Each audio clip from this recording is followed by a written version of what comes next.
whole staff for inviting us.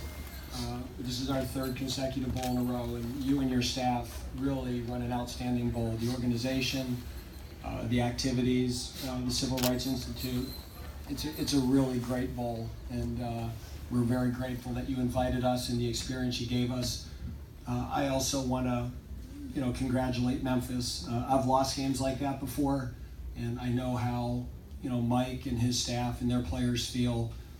And that was a great football game. One of those games, it's a shame that anybody had to lose, and it came down to one play. But Memphis is a extremely well-coached, good football team, and that was a game that anybody could have won, and obviously I'm glad we won it.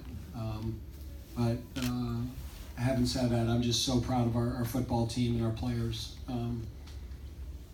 The way that we build our program is we try to get guys that love football, that are committed to graduating and are high character guys. And it's that formula that allows us to survive tough times, whether it's 3-9 seasons or losing by 60 points. And the fact that we're here as bowl champions, after getting beat 3 months ago by 60 points, I think speaks volumes about the type of players that we get here at Wake Forest. That these are kids that don't quit, they don't lay down. And after that Clemson game, believe it or not, we had a great week of practice. And I think that says a lot about the type of kids that we get here. So, again, I want to thank Ron Wellman for hiring me 5 years ago. And again, just extremely proud of our team. So we're going to enjoy this one for a while. And the way football goes, now we'll start recruiting the 20 class and getting ready for spring football. But we're going to get every ounce out of this one and enjoy this one as we can, because this has been a special day and a special week.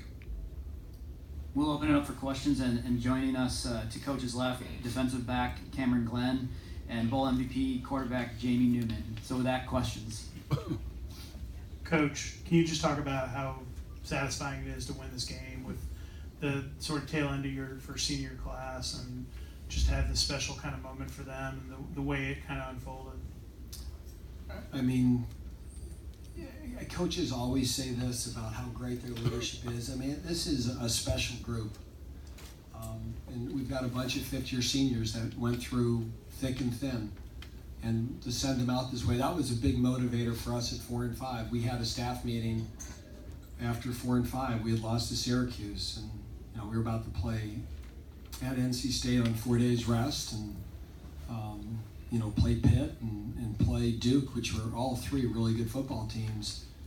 And our whole thing was that we just somehow, some way have to find a way to get this group to a bowl. We do not want this season to end, in Durham, North Carolina on Duke's field. And we took it right down to the wire. And I think you can tell our guys enjoy bowls. And we prepare well. And, we're fortunate that, this has been 3 nail biters. Every single one of them has come down to the last play. And again, there's just, the only, and I've said this the other day, it's bittersweet, to say goodbye to Cam Glenn and Ryan Anderson and Phil Haynes, and, it's 5 years, and you develop real relationships with these guys, and they become a part of your life, and it's the nature of college football.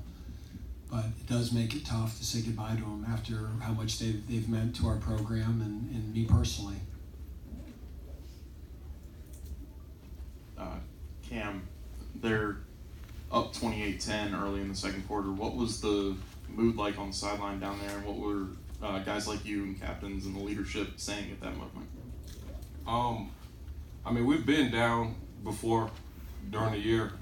It's kind of a thing now that we don't let the other team making plays affect us. So everybody was we already knew what the deal was pretty much. So nobody got down on themselves. It was kind of just keep playing, and that's what we did. For Jamie, you were making your fourth start this year after coming in for injured starter. What was it like kind of start this fourth game in a bowl game, and not just being able to dominate on the ground, but through the air as well? It was just like we wanted to send the seniors out on the right note. We prepared hard. We worked hard all season. We stayed resilient when times we had our backs up against the wall. And, I just credit the offensive line and all my teammates, and our defense did a great job.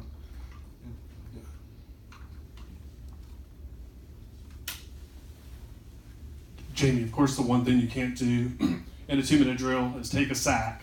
You took one early in that drive. How did you shake it off so well and then finish that drive out so strong? And how big was Alex Bachman during that drive for you? I just credit Coach Clawson. He just stayed relaxed. He stayed calm. He just told me what I couldn't do, and when I took the sack, he told me, just relax and next time let's just throw it away. And Alex Bachman made some great plays down there. A lot of one-on-one balls, 50-50 balls, and he won. It's the same way I handle it in practice, right, Jamie? Yeah. Jamie, did you stay calm, and did having gone through this at NC State kind of help in this situation? It's credit to Coach Clawson. We practice this every Wednesday throughout the week. We go through different scenarios and different situations. So this is like just another day in the office, like I said out there.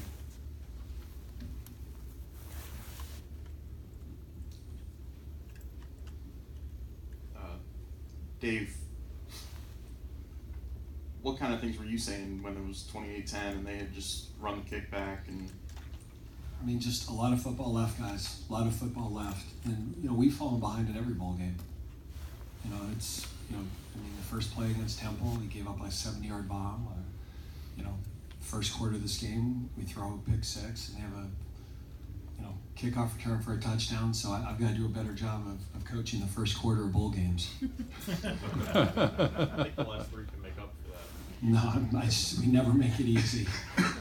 We really don't. I mean, there was a lot of football left, and I really felt, the bowl games are awesome, but when you haven't played football in a month, I think there's a while before you're feeling it out and getting your timing back. And I really thought once our defense settled down, I thought we would defend them. I really did. They had a few drives, we misfit some things. They did a great job on offense. Mike is a very, very talented offensive football coach. I mean, they do a great job, and they knew what we were doing and had some great schemes, and we kind of settled in, made some adjustments, and then we really played good defense from their second touchdown until a minute 15 left in the game. So we had a great run there of about, 46 minutes. And then our offense, I was just glad we still had the time. I was almost glad that they scored when they did, because then we had a minute 15 and 3 timeouts, and that's a lot of time. And we just had to go down and make a play, and what a play by Bachman. It was almost very similar to the play he made at NC State on the pylon, and then you're just trying to manage the end of the game, and we almost scored too quickly. And then we did not, the pooch kick that we hit, the squib was awful, and we gave them the ball in the 40, and then we cut loose their tight end on a grid route. And, but we practiced that at the end of the game, and we practiced that in our 2-minute drill of, on defense, saving a timeout, using Scotty for the jumpers, trying to ice them. Then we got them to jump.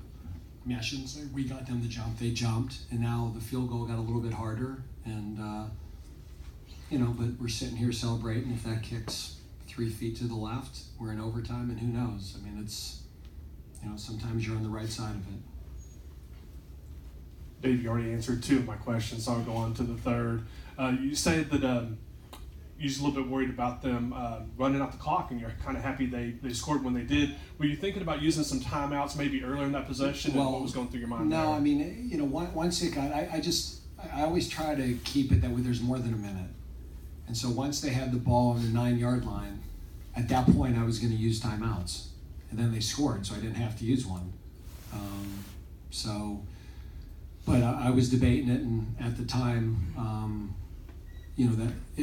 that probably the next play either way I was going to use a timeout, because you just want to you got to give yourself some time at the end if they do score. And I'm sure they're in there saying we scored too quickly, and then I'm saying at the end we scored too quickly. I don't think that's going to happen with a minute 15 left.